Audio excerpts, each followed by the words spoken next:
Hello everyone, this is Board Games and Bourbon. I'm Glenn Flaherty, and right now I want to tell you about Rokumon, which is a 1 or 2 player game. They essentially play the same in both modes.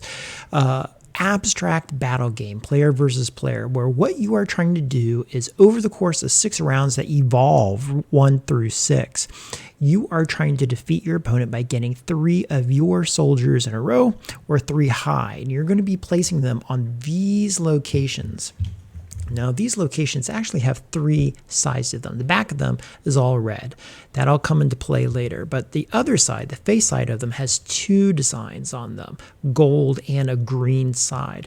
And that's going to be important because the rules of movement is going to involve, among other things, going from color to color. So before we get too deep in this, I'll tell you the name of the game, why it's called what it is, and then how each round is going to unfold. And what you're going to see is there's an interesting selection of decisions that's not as obvious as it might be. And the more you play it, you're going to see more ways to kind of work around certain situations you get in. And I don't want to give them all to you. I want you to discover them because that's part of the fun. But all the sessions are also going to be linked because when you win one round, the loser gets a revenge token, which is, kind of like just saying you're the loser. But in reality, you can flip this over and it says, oh, that's the wrong token over here. This is the revenge token. And when you flip this over, it says +1. And what that does is later in the game, there's going to be fighting between troops, and that will add 1 to the value of your troops. Now, the reason this is called Rokomon is this is Japanese. Roko means 6, and mon is coins, money, I guess. And if you look at the top of this character, there are 6 coins there. And what that does is that pays the toll for them should they perish in battle to cross into the afterlife, which is kind of cool fact there. Now, round 1 really is going to be the thrust of the gameplay, and that is going to set the tone for the rest of the game, and from there, each round after that is going to be modified just a little bit. So what you're going to do is you're going to flip it this way so you don't know what color is on the other side, and you're going to set up 3 columns of 2, or 2 rows of 3, whatever it is. Okay, now you flip them over so you get your colors in whatever order they may be. There's also a 7th that you don't use. That just adds variety, so you're never sure how many are going to come out. And in round 1, what you're going to do is you're going to place, or you're going to shift between colors. So you always start with the red player. The red player gets 4 tokens over here, whereas the black player is going to get more, is going to get 5.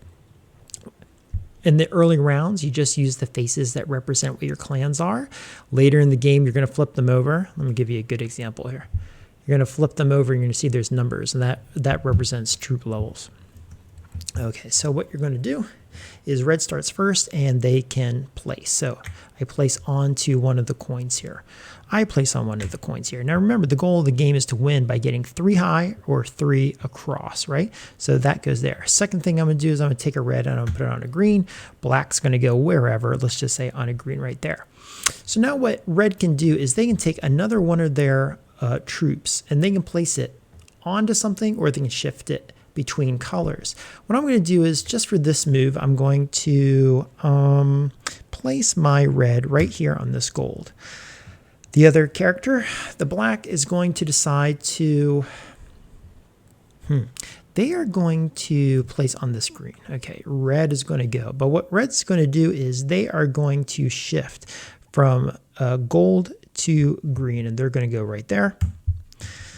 Black decides to occupy a new space. Now they're going to have a little bit of leeway in doing something clever. But what red is going to do on their turn, they're going to go from gold, and they're going to topple a green. And boom, they got 3 in a row just like that. Now, the game is 5 to 10 minutes. It says 5 minutes. I say it's actually more like 10 minutes. And you can see I have 2 on top here. I could also try to work out a way where I get 3 on top, where I shift between colors. Okay, now that's round 1. The loser of this round would be the black player, so they would get one of these revenge tokens, and this is going to come into play later. Okay, so then there is going to be round 2.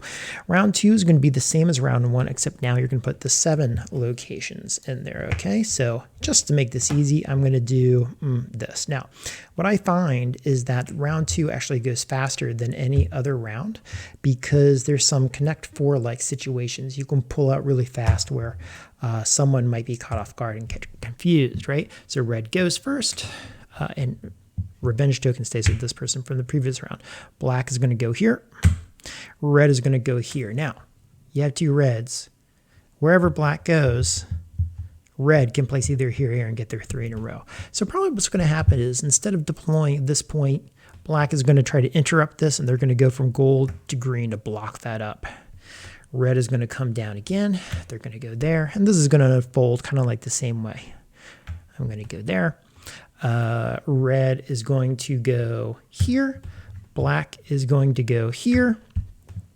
Red is going to shift between colors. They're going to put red here on this gold so that on their next turn they can go from gold to green and go ahead and get 3 in a row.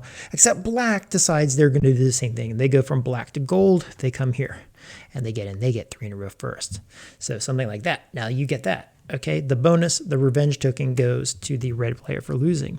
And ultimately, after 6 rounds, the person with the most revenge tokens who loses the game.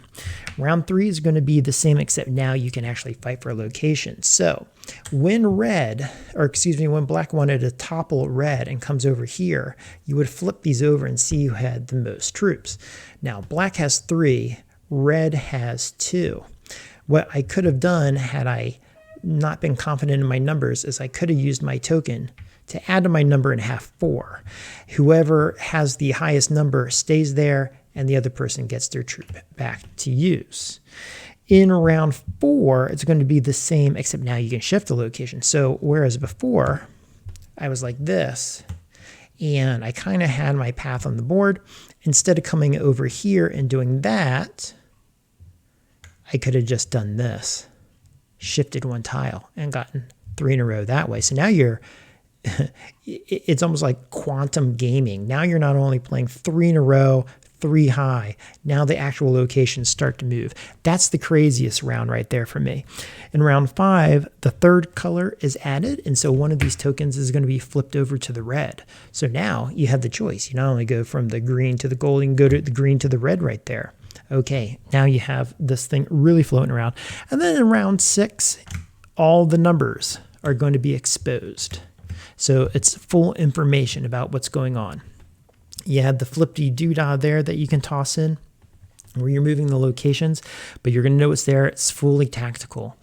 And what you're going to notice as you play it is you may have lost the earlier round, but you can turn this as compensation into a victory later. So it's not necessarily mean you're losing. It means that you're losing a little bit in the beginning, but you can use it also as an equalizer to pull back into the mix. Again, it's really fast. You can play it over and over. It's one of those games you're going to play 3 times in a row. Because you're discovering different ways to do things. Very cool, very compact. The game is called Rokomon. If you have any questions about gameplay, let me know. I'm happy to answer. I enjoyed it, and I thought it was really interesting. So give that a look. And until next time, friends, take care. Bye.